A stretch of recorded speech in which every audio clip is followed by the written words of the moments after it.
Nepal versus India, कौन सा देश है बेहतर और महान? नेपाल के लोग अपने आप पर गर्व महसूस करते हैं और भारतीयों को नीचा दिखाते हैं कि भारत में कितने राजा और अंग्रेज आकर राज किए, जबकि नेपाल आज तक किसी का गुलाम नहीं रहा है। आज हम आपको बताएंगे कि क्यों नेपाल आज तक किसी दूसरे देश का गुलाम नहीं बना, और नेपाल की लड़कियों की आंखें छोटी छोटी क्यों होती है, और नेपाल पर किस किस का राज रहा है, और आज नेपाल का शाही परिवार कहाँ गुमनाम है, और भारत को नेपाल का दामाद क्यों कहा जाता है, और नेपाल में कुत्ते की पूजा क्यों की जाती है, और अक्सर नेपाली लोग नाटे कद के ही क्यों होते हैं। आज के वीडियो में हम भारत और नेपाल के बीच तुलना करने वाले हैं। क्या आपने किसी ऐसे देश के बारे में सुना है जहां 2023 नहीं बल्कि 2080 चल रहा हो? एक ऐसा देश जहां गाय को राष्ट्रीय पशु घोषित किया हुआ है, जबकि भारत में अब तक ऐसा नहीं हो पाया। एक ऐसा देश जो आज तक किसी का गुलाम नहीं बना, क्योंकि इस देश की रक्षा तो स्वयं हिमालय पर्वत कर रहे हैं। दोस्तों, हम बात कर रहे हैं भारत के पड़ोसी राज्य नेपाल के बारे में। दुनिया की 10 में से 8 ऊंची चोटियां आज नेपाल में ही स्थित है। इन सब के बावजूद नेपाल हमारे देश से विकास के मामले में काफी पीछे है। ताकत और इकोनॉमी के मामले में नेपाल भारत के सामने दूर दूर तक नजर नहीं आता, लेकिन फिर भी नेपाल और भारत में अच्छी दोस्ती मानी जाती है। असल में नेपाल को भारत हमेशा से ही अपना छोटा भाई मानता आया है। भारत और नेपाल के बीच रोटी बेटी का रिश्ता माना जाता है, लेकिन रहने के लिहाज से दोनों में से कौन सा देश बेहतर है, इसके बारे में आज हम बात करने वाले हैं। आज हम अलग अलग पैरामीटर्स पर भारत और नेपाल की तुलना करेंगे। दोस्तों, नेपाल का official name federal democratic Republic of Nepal है। इस देश का इतिहास करीब 2000 साल पुराना है। ये एक लैंडलॉक कंट्री है जो अपनी सीमाएं भारत और चाइना के साथ शेयर करता है। ये देश हिमालय की गोद में बसा हुआ है और प्राकृतिक रूप से बहुत ही सुंदर नजर आता है। वहीं दूसरी ओर प्राकृतिक सुंदरता के मामले में भारत भी किसी से कम नहीं है। कश्मीर से लेकर कन्याकुमारी तक हर राज्य में आपको एक अलग खूबसूरती नजर आएगी। और बात करें भारत के इतिहास की, तो सिंधु घाटी जैसी समृद्ध सभ्यता का जन्म भारत में ही हुआ था। हमारा देश 3 तरफ से इंडियन ओशियन से घिरा हुआ है। दोस्तों, आज के समय में नेपाल की कुल जनसंख्या 3 करोड़ के आसपास है और हर साल ये 1.35% की दर से बढ़ती आ रही है। वहीं जनसंख्या के मामले में भारत टॉप रैंक पर पहुंच चुका है। भारत की टोटल पॉपुलेशन 140 करोड़ से अधिक पहुंच गई है। नेपाल का क्षेत्रफल 1,47,516 वर्ग किलोमीटर है और एरिया के मामले में यह विश्व में 93 नंबर पर आता है। वहीं इंडिया इस मामले में 7वें नंबर पर आता है, जिसका लैंड एरिया 32,87,000 वर्ग किलोमीटर है। डेंसिटी की दृष्टि से देखा जाए तो नेपाल में 203 लोग प्रति वर्ग किलोमीटर एरिया में रहते हैं, तो वहीं भारत में तो 423 लोग प्रति वर्ग किलोमीटर में रहते हैं। नेपाल के कुछ बड़े शहरों में ही आपको चहल पहल देखने को मिल जाएगी, लेकिन भारत के हर राज्य प्रांत और गांव में आपको अच्छी भीड़ मिलेगी। धार्मिक दृष्टिकोण से देखें तो नेपाल में 81% हिंदू, 9% बौद्ध, 4.4% इस्लाम, 3.1% किरत और 1.4% ईसाई धर्म के लोग रहते हैं। वहीं भारत में 80% हिंदू, 14% मुसलमान के साथ साथ सिख, बौद्ध, जैन और ईसाई धर्म के लोग भी रहते हैं। भाषाओं के मामले में भी भारत और नेपाल में काफी विभिन्नताएं हैं। नेपाल में सबसे अधिक नेपाली भाषा का प्रयोग किया जाता है। भोजपुरी और उर्दू भाषा का प्रयोग भी लोग करते हैं। कुल मिलाकर लगभग 123 भाषाएं नेपाल में बोली जाती हैं। भारत में सबसे अधिक बोली जाने वाली भाषा हिंदी है, लेकिन इसके अलावा संविधान में 22 अन्य भाषाओं को जगह दी गई है। भारत में हर 20 कोस में लोगों की भाषा में परिवर्तन देखने को मिलता है। 1500 से अधिक भाषाएं भारत में बोली जाती है। नेपाल की करेंसी का नाम नेपाली रुपीस है। ये भारतीय रुपए के आगे कमजोर नजर आता है। भारत के 10 रुपए नेपाल के 16 रुपए के बराबर है। एक बात और जानकर आपको हैरानी होगी कि लंबे समय तक नेपाल का राष्ट्रीय गेम का दर्जा गिल्ली डंडा को प्राप्त था। हालांकि 2017 के बाद से नेशनल स्पोर्ट्स का टाइटल वॉलीबॉल को दे दिया गया। वहीं भारत का ऑफिशियल तौर पर कोई भी नेशनल गेम नहीं है, लेकिन आम बोलचाल में हॉकी को भारत का राष्ट्रीय खेल कह दिया जाता है। चलिए दोस्तों, दोनों देशों की इकोनॉमी और जीडीपी की बात भी कर लेते हैं। नेपाल की जीडीपी $37 बिलियन के आसपास है। आज भारत खुलकर नेपाल को सपोर्ट कर रहा है, क्योंकि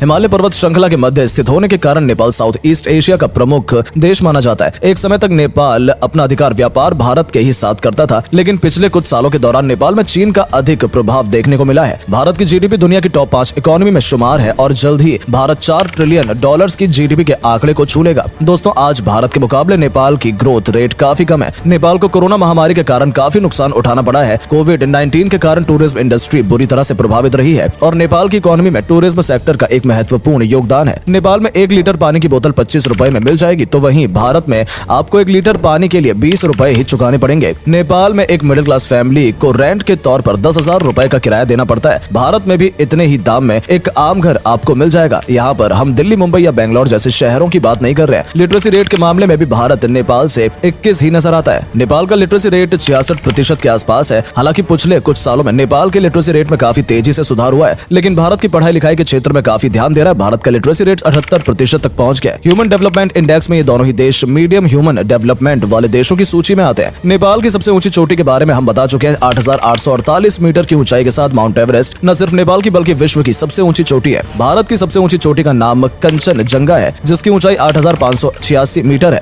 नेपाल में गाय को राष्ट्रीय पशु का दर्जा प्राप्त है। भारत के लोग भी लंबे समय से गाय को राष्ट्रीय पशु का दर्जा देने की मांग कर रहे हैं, लेकिन फिलहाल भारत का नेशनल एनिमल टाइगर ही है। नेपाल के लोगों का लाइफ एक्सपेक्टेंसी रेट 66.16 साल है। ये रेट बहुत बेहतर तो नहीं है, क्योंकि आज दुनिया में कई देशों में लाइफ एक्सपेक्टेंसी रेट 82 और 84 वर्ष से भी अधिक हो गया है। वहीं भारत का लाइफ एक्सपेक्टेंसी रेट 70 वर्ष है। नेपाल में हर 5 में से एक व्यक्ति गरीबी रेखा के नीचे जीवन यापन कर रहा है। बड़ी संख्या में नेपाल के लोग रोजगार की तलाश में भारत का रुख कर रहे हैं। वहीं दूसरी ओर भारत में दिन प्रतिदिन गरीबों के हालात सुधर रहे हैं। नेपाल आज अपनी एक अलग ही पहचान बनाने की कोशिश कर रहा है। नेपाल के चारों ओर बर्फ से ढकी चोटियां नजर आती हैं। नेपाल के लोगों का मानना है कि हिमालय रेंज में आज भी यति रहते हैं। यति एक प्रकार के हिममानव होते हैं जो इंसानों से बड़े और शक्तिशाली होते हैं। कई पुराणों में भी यति के बारे में वर्णन किया गया है। आज पूरी दुनिया में साल 2023 चल रहा है, लेकिन नेपाल में सन 2080 चल रहा है, क्योंकि नेपाल के लोग विक्रम संवत के कैलेंडर को फॉलो करते हैं। नेपाल का टाइम जोन भी माउंट एवरेस्ट से तय किया जाता है। वहीं भारत के बारे में तो आप सभी जानते ही हैं। पूरे विश्व में भारत अपनी अलग छाप बना चुका है। आज भारत दुनिया के अग्रिम देशों में शुमार है। सभी देश भारत के साथ दोस्ती का हाथ आगे बढ़ा रहे हैं। अमेरिका, रूस, जर्मनी, ब्रिटेन, फ्रांस जैसे देशों के साथ भारत कंधे से कंधा मिलाकर चल रहा है। और आज भारत ने ही पाकिस्तान को दुनिया के नक्शे पर अलग थलग कर दिया है। नेपाल और भारत के मिलिट्री बजट पर भी एक नजर डाल लेते हैं। नेपाल का रक्षा बजट आज 424 मिलियन के आसपास है, तो वहीं भारत का डिफेंस बजट इससे कई गुना अधिक है। साल 2023 में भारत का डिफेंस बजट 73.8 बिलियन डॉलर के आसपास रहा था। दोस्तों, नेपाल के सैनिक काफी ज्यादा बहादुर माने जाते हैं और ब्रिटिश काल से लेकर आज तक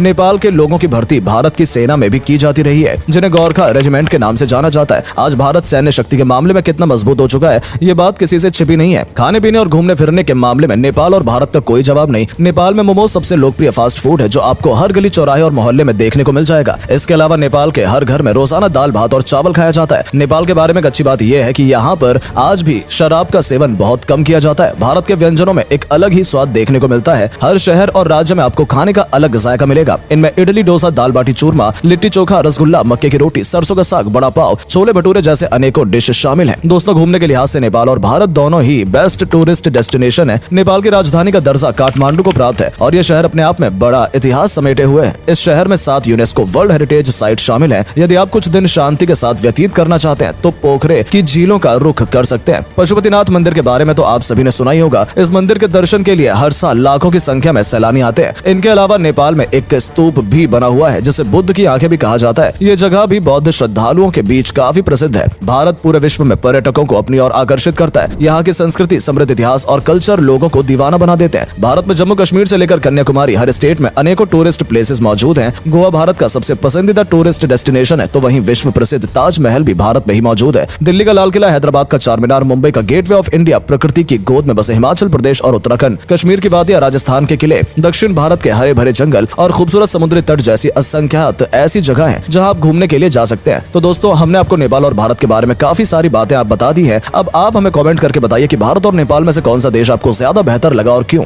और अगर आपको वीडियो पसंद आई हो तो इसे लाइक और शेयर अवश्य करें। आज के लिए इतना ही। आपसे फिर मिलेंगे एक नई वीडियो के साथ। धन्यवाद।